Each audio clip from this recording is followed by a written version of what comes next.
To display a calendar events feed, go to the Apps tab and select Calendar Events Feed. Give the app a name and an optional description if needed.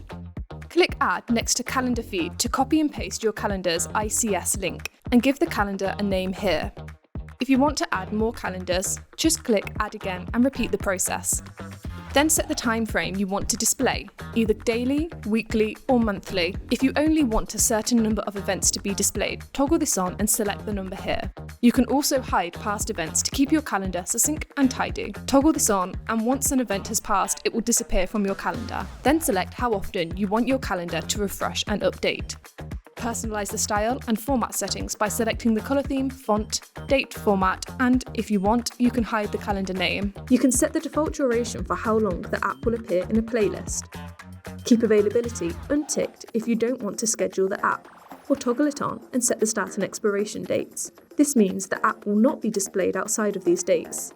And click Save and your app will be ready to display.